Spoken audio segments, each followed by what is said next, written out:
If it wasn't obvious by now, Blake Shelton really adores Gwen Stefani.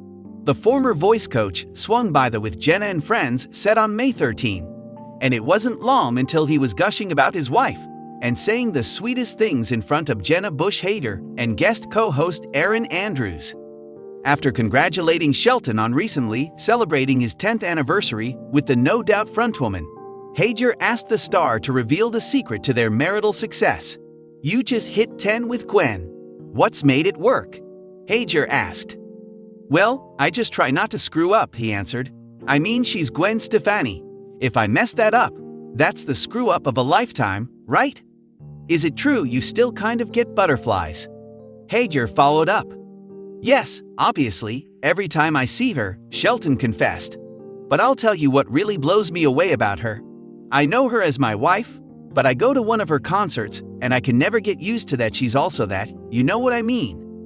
Shelton was referring to watching his wife on stage and being the badass performer she's always been. It never fails to leave him in awe. "It's unbelievable. I mean, she's had so many hit songs in a genre where I think you're probably lucky if you get 2 or 3 hits," he continued. "She's just got this amazing catalog of songs that she's written about her life. It's just unbelievable." Shelton being impressed by his wife's career accomplishments is the kind of wholesome support fans love to see. Andrews even held her hand over her heart as she listened to the star wax poetic about his better half. "Gwen, I think, would consider herself a songwriter before she would a singer or artist or anything," Shelton revealed. "She loves the songwriting process." As the conclusion of The Voice Season 27 neared its pinnacle, the soundstage at Universal Studios Hollywood was transformed into a stunning kaleidoscope of light and sound. The audience was roaring, and the confetti cannons were ready to go. But Blake Shelton, who was standing backstage, felt as though the world had slowed down. His performance of Texas had just brought the house down, marking a triumphant return to the program that had been the defining moment of his career. However, as he took a moment to catch his breath, his gaze was not fixed on the stage or the fans who were cheering. Gwen Stefani, his wife and his inspiration, was observing from a private box with a smile that continued to quicken his heartbeat. She was the focus of their attention. Even after 10 years of being together, Blake continued to experience butterflies whenever she was in the vicinity, a sensation that was just as new as the day they'd first met on this exact stage. While Blake was watching Gwen clap along to the final moments of the finale, he leaned against a backstage monitor with his cowboy hat thrown back and a grin tugging at his lips. As the lights on stage illuminated her blonde hair, he was transported back in time to 2014, during the 7th season of The Voice, when she made her debut as a coach for the first time. The rock star, fashion icon, and no doubt legend Gwen had knocked him off his feet.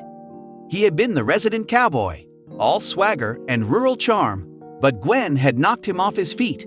Later on, he would admit in interviews, "I didn't know what hit me," with a drawl that was rich with amazement and sounded like Oklahoma. "I was just trying to keep my balance and not trip over my own feet when I saw her. She was this California girl who was all cool and confident."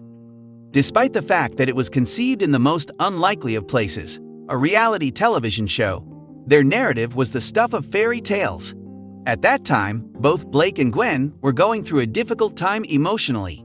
Blake had recently divorced Miranda Lambert, while Gwen was still hurting from her breakup with Gavin Rossdale. The set of The Voice became their safe haven, where they went from the stage banter to friendship and finally to something more profound. The first time Blake experienced those butterflies was at a late-night practice, when Gwen was laughing at one of his stupid jokes and her hand was lightly stroking his arm. Blake still remembered the moment. A number of years later, he had told Carson Daly, "It was as if my heart had forgotten how to beat right," while shaking his head deeply. This is still the case. At this time, as the energy of the conclusion whirled around him, Blake's thoughts wandered to the instances that exemplified their love for one another. During that time, Gwen composed Purple Irises for him. It was a duet that eventually became their anthem, and the lyrics of the song were a love letter to the life that they enjoyed together. As she sang, her voice entwined with his, creating a blend of punk rock edge and country soul. "I'm thinking about a purple iris growing wild out in the field," she had said. On the occasion of recording that song at their studio in Oklahoma, Blake experienced those butterflies once more as he witnessed her pouring her heart into each and every note.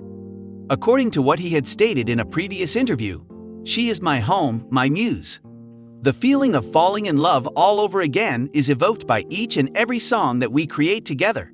In the audience, Carson Daly made the announcement of the winner of Season 27, but Blake's thoughts were elsewhere. He was thinking about the peaceful evenings spent at their ranch in Tishomingo, where Gwen, the city girl, had accepted his world. In addition to learning how to drive a tractor and planting her own garden, she had also sold her stilettos and purchased boots. Blake laughed to his buddies and said, "She's out there talking to her flowers like they're her kids." His eyes lit up as he responded to their comments. "And I'm just standing there, watching her, and I feel like the luckiest and most fortunate guy in the world." He still felt that fluttery, nervous pleasure, like a teenager on a first date, when he thought about those times, which included Gwen wearing overalls, dirt streaked on her cheek, and laughing under the stars in Oklahoma and laughing. The chemistry between them had always been indisputable, and it was a spark that lit up the set of The Voice. Fans continued to discuss about Season 9, when Gwen's lighthearted taunting caused Blake to blush on live television, or Season 20, when they coached together as a pair, with their banter standing out as the most memorable part of the show. "She has this way of looking at me," Blake said to a reporter not so long ago. "It's as if she sees right through all of my nonsense, and it still makes my stomach flip." Even at this moment, as he observed her from the backstage area, Gwen's gaze caught his, and she flashed that smile that could be described as megawatt. In the same way that it had 10 years before, his heart missed a beat. There was more to the butterflies than simply the big moments, such as their wedding in 2021, which would take place at the ranch, with Carson serving as the officiant, 40 guests, and a chapel that Blake had built himself. Even in the smallest of things, they were present. Gwen's practice of leaving post-it notes with funny doodling on his tour van was very amusing. The manner in which she would sing "Don't Speak," by no doubt for the sole purpose of playing a joke on him, knowing that he would appear to despise it, but really adore her voice. During the time that they spent watching the sunset together, she would curl up next to him on their porch, resting her head on his shoulder. In a recent podcast, Blake stated, "I'm 48 years old and I've been around the block. However, when she walks into the room, I'm a mess as a result, on a consistent basis." As the last episode of the competition came to a close tonight, Blake experienced that familiar flutter as he watched Gwen clap for the finalists. She had always been the heart of The Voice, with her compassion, her love, and her ability to recognize the creativity that was present in every artist. The fact that she devoted herself to mentoring, just as he had done for the previous 23 seasons, was something that Blake loved in her. The fact that they had a history of competing on the show, 9 victories for him and 1 for her, made their connection unbreakable. He had just stated to People magazine, "We are a team. I consider her to be my partner in crime, whether we are coaching or simply living our lives together." During the time that the audience was chanting for the winner, Blake managed to escape the mayhem and locate Gwen located in the wings. Her fragrance was a familiar and comforting scent as she wrapped her arms around him.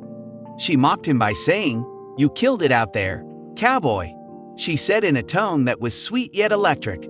When he chuckled, he pulled her closer to him, and the butterflies began to flutter once more.